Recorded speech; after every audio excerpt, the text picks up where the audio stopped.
Assalamualaikum warahmatullahi wabarakatuh.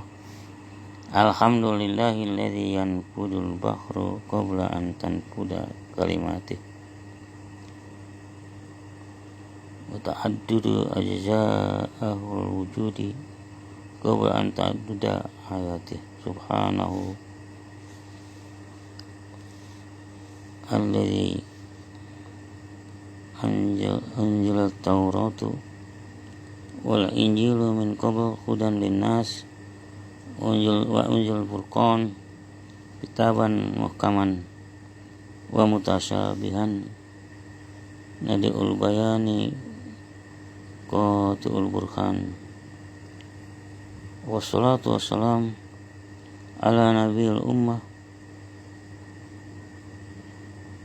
wa ala kashifil gummah sayyidina Muhammadin al-mab'utsu bil haqq wa rahmah alladzi utiya min bahil hikmah wa fasl mukhatab wa ala alihi wa ala sa'iril anbiya'i wal mursalin wa ala kulli wa ashabi ajmain wa ba'd. Saudara-saudara sekalian yang berbahagia, tugas seorang muslim mukmin adalah amar ma'ruf nahi munkar. Tugas seorang Islam adalah beramar ma'ruf, menyuruh kepada kebaikan, mencontohkan kebaikan, wa nahyu anil munkar, dan mencegah, menegah, melarang orang lain atau kita sendiri untuk berbuat munkar, berbuat durhaka, berbuat maksiat kepada Allah Subhanahu wa ta'ala. Beramar ma'ruf bernahi munkar itu suatu hal yang wajib sebenarnya buat kita untuk kita laksanakan. Karena kalau kita tidak beramar ma'ruf dan bernahi munkar, dunia kita akan celaka, masyarakat kita akan celaka, lingkungan kita akan celaka, kita diazab Allah Subhanahu wa ta'ala di dunia dan tentu juga di akhirat. Amar ma'ruf nahi munkar itu wajib bagi setiap muslim.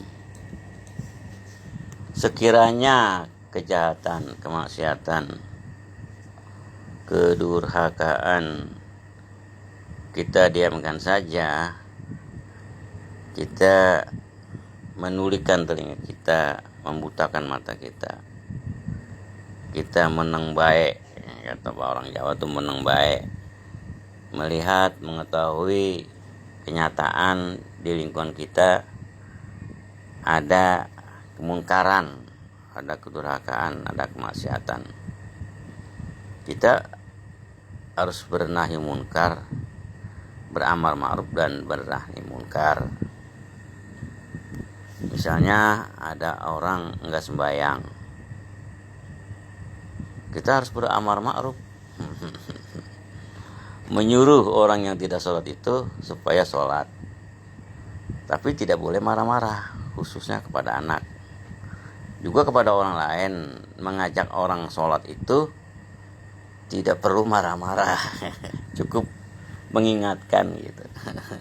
Apalagi kemungkaran, kemaksiatan yang ada di diri kita maupun yang ada di orang lain, di tetangga, di lingkungan kita. Seperti Hotel Julia itu kan kemaksiatan, kecelakaan. Kita nggak boleh diem aja gitu, bla bla bla bla ya.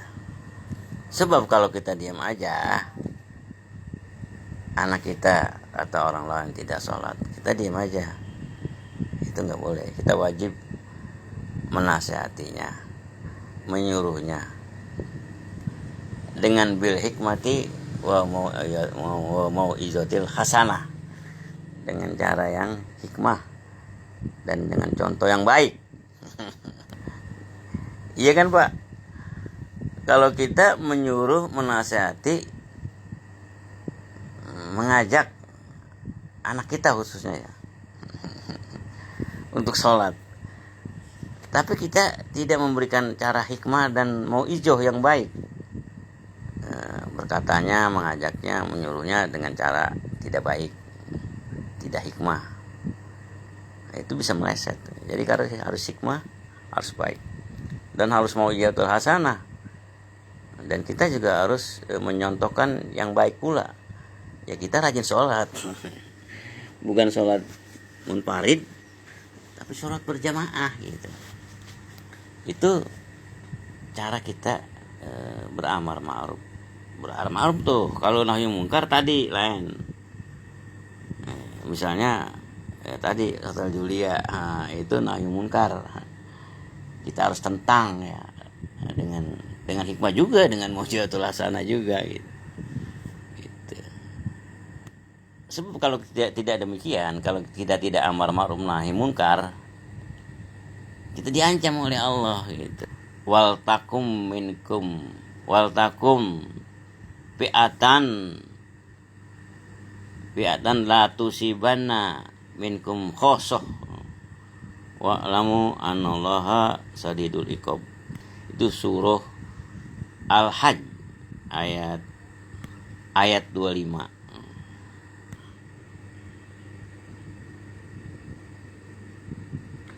Bunyinya ini surat cinta Allah langsung kepada kita, atau undang-undang Allah untuk kita, hukum Allah untuk kita, yang pasalnya surah Al-Hajj yang ayatnya ayat 25 yang bunyinya wattaqu fitnatal la tusibanna dzalamu minkum khosoh innallaha sadidul iqab.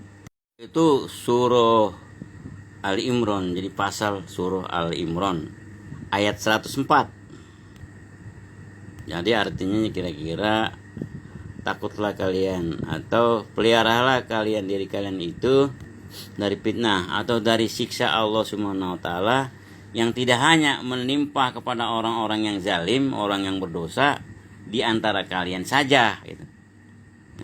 Dan ingatlah, ketahuilah bahwa siksa Allah itu amat pedih.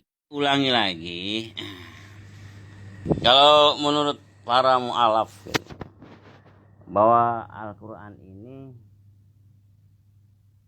atau surah-surah dan ayat-ayat yang berada di dalam Al-Quran ini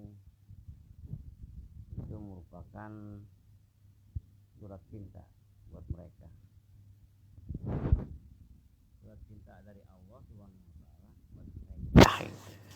Coba diartikan dah, surat cinta maksudnya ya karena ayat-ayat wahyu yang diturunkan Allah Subhanahu wa taala kepada Rasulullah SAW itu yang dibaca mereka itu memang surat cinta gitu. Ya, surat cinta kan berisi berisi cinta itu, supaya mereka yang menerima surat cinta Allah Subhanahu wa taala ini tidak terazab, tidak tersiksa, dan selamat gitu kan, dan bahagia gitu kan gitu. Kalau surat cinta itu kan membahagiakan gitu ya, membuat kita selamat gitu. Nah ini orang-orang mu'alaf ini yang baru masuk Islam, khususnya yang dari Eropa, yang orang-orang cerdas itu, atau juga orang Indonesia gitu, dari Cina, orang Cina ya, seolah-olah dia kalau membaca Al-Quran itu semacam surat cinta gitu dari Allah, bahwa firman Allah, wahyu Allah, sabda Allah, kata-kata Allah itu memang firman, sabda, wahyu, kata-kata Allah langsung dari Allah untuk mereka, untuk dia gitu. Iya, langsung gitu. Iya, seolah-olah tidak melalui Jibril, malaikat Jibril, tidak melalui malaikat Jibril, dan tidak melalui Nabi Muhammad SAW gitu. Ya langsung aja gitu kepada mereka gitu. Walaupun pada dasarnya itu melalui malaikat Jibril dan melalui Nabi Muhammad SAW. Dan ada juga yang langsung memang tidak melalui malaikat Jibril, tapi langsung Nabi Muhammad mendapatkan surat cinta itu langsung dari Allah, karena beliau berjumpa dengan Allah di Sidratul Muntaha. Ini seru ceritanya nih.